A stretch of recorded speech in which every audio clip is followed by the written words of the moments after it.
በአርባ ምንጭ ያዞ ስጋ የሚሸጥበትና የሚዘጋጅበት ሬስቶራንት ሊከፈት ነው ተብሏል። ከዓመታት በፊት በአሰላ የአህያ ቄራ ጋር በተያያዘ ብዙ ውዝግቦች የተፈጠሩ ሲሆን ዜጎች ከሊኳንዳ ስጋ ለመግዛትም አመኔታ እንዳጡ የተናገሩ መሆኑ ይታወሳል። ቄራውም አህዮችን የማርደው ወደ ውጭ ለመላክ ነው ብሎ ማስተባበያ የሰጠ ቢሆንም በአሰላ ከተማ ከአንዳንድ ስጋ ቤቶች ግን የአህያ ስጋ ተጨምሮ ሲሸጥ እንደነበረ የዓይን እማኞችና የመንግስት ተቋማቶች አረጋግጠው በዚህም 3 ሊኳንዳ ቤቶች በዘርፉ መሰማራታቸውን ተረጋግጦ እርምጃ የተወሰደባቸው መሆኑም ይታወቃል። አሁን ደግሞ በአርባ ምንጭ የሚገኘው የአዞ እርባታ ማዕከል ሌላ አዲስ ዜና ይዞ መጥቷል። የአርባ ምንጭ ያዞ እርባታ ከአዲስ አበባ 443 ኪሎ ሜትር ርቀት ላይ የሚገኝ ሲሆን እርባታ ማህበሩም የ41 ዓመታት እድሜ ያለው በመሆኑ በዓለም ገበያ የአዞ ቆዳ በሳንቲሜትር $5 እየተሸጠ ባለበት ሁኔታ ከ3 ዓመት ወዲህ ግን በገበያ ትስስር ምክንያት ገበያው እንደቀነሰበት በስራ አስኪያጁ በኩል ለቲክቫ ኢትዮጵያ መናገሩ የሚታወስ ነው። የአርባ ምንጩ ያዞ እርባታ ማህበር ከ20500 በላይ አዞዎች ያሉት ሲሆን በአርባ ምንጭ ከተማ የአዞ ስጋ ማዘጋጀትና መሸጥ ለመጀመር እንቅስቃሴ መጀመሩን የተናገረ ሲሆን ከዚህም ጋር በተያያዘ በኢትዮጵያ ያሉ ሁሉም ሃይማኖቶችን ይህንን ያመጋገብ ስርዓት የሚከለክሉ ህግጋቶች እንዳላቸው ይታወቃል። ታዲያ ማህበሩ የሚያረባቸውን አዞዎች ለቻይናና ለምዕራባውያን ለሽያጭ የሚያቀርብ ሲሆን አንድ አዞ ለሽያጭ ከመቅረቡ በፊት ከ62 ኪሎ ስጋ በላይ ይጨርስብኛልም ብሏል። የአርባ ምንጭ ያዞ እርባታ ማህበር በቀጣይ ዓመት በከተማይቱ የአዞ ሬስቶራንት እንደሚከፍትና ሬስቶራንቱ የአዞ ስጋን መሸጥና ማዘጋጀት ነው ብሏል። ለዚህ መነሻ ያደረግነው ደግሞ የውጭ ዜጎች የሚያደርጉትን ተደጋጋሚ ጥያቄ ነው ብሎ ሐሳብ ሰጥቶበታል። በመጨረሻም የአዞን ስጋ መመገብ አዲስ ነገር አይደለም ያሉት የድርጅቱ ስራ አስኪያጅ አዞውን የሚንከባከቡ የድርጅቱ ሰራተኞች ሲመገቡት የኖሩት ነው በማለት ትውልደ ኢትዮጵያውያንም እንደሚመገቡትኝ አረጋግጧል። ታዲያ በቀጣይ ዓመት በአርባ ምንጭ ከተማ ይህ የአዞ ስጋ ጣፋጭነቱና መድኃኒትነቱ በምርምር የተረጋገጠ መሆኑን አረጋግጦ በሬስቶራንት እንደሚቀርብም ስራ አስኪያጁ ተናግረዋል።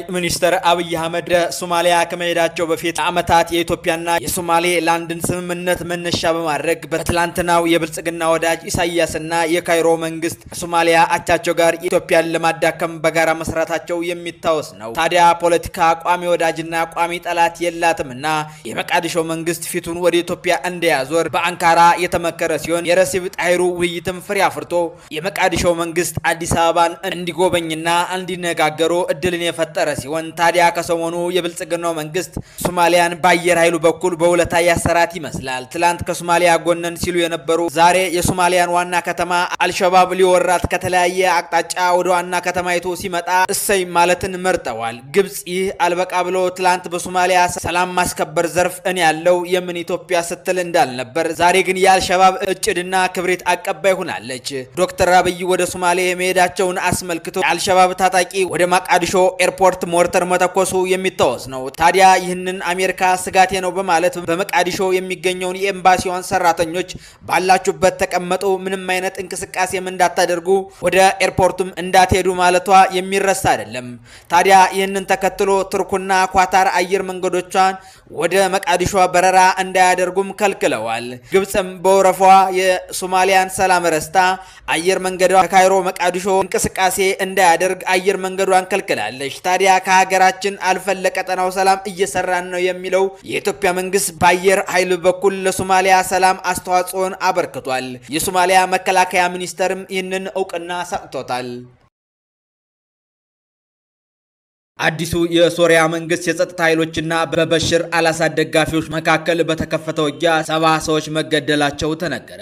ውጊያው በሽር አልአሳድ ከስልጣን ከተወገዱ በኋላ የከፋ ነው ተብሏል። ከስልጣን የተወገዱት የሶሪያው ፕሬዝዳንት በሽር አልአሳድ ታማኝ ኃይሎች በሀገሪቱ የባህር ጠረፍ አካባቢ ላቲኪያ በተባለችው ከተማ የመንግስት የጸጥታ ኃይሎች ለደህንነት ስራ እየተንቀሳቀሱ ባሉበት ድንገት በተከፈተ ጥቃት ውጊያው የተጀመረ ሲሆን በዚህ ውጊያም ከ70 በላይ ዜጎች መሞታቸውና በርካቶች መቁሰላቸው ተነግሯል። መቀመጫውን ብሪታንያ ያደረገው የሶሪያ ሰብአዊ መብቶች ተሟጋች የቀድሞው መሪ በታህሳስ 2024 ከስልጣን ከተወገዱና ኢስላማዊ የሽግግር መንግስት ከተመሰረተ በኋላ ትላንት ሐሙስ የተከፈተው ውጊያ በሶሪያ የተፈጸመው አስከፊ ውከት ነው ብለውታል። የተፈጠረውን ትርምስ ተከትሎም በላቲኪያ፣ ታርቱስና ሆሞስ ወደብ ከተሞች ላይ የሰዓት እላፊ ገደብ መጣሉን ቢቢሲ ዘግቧል።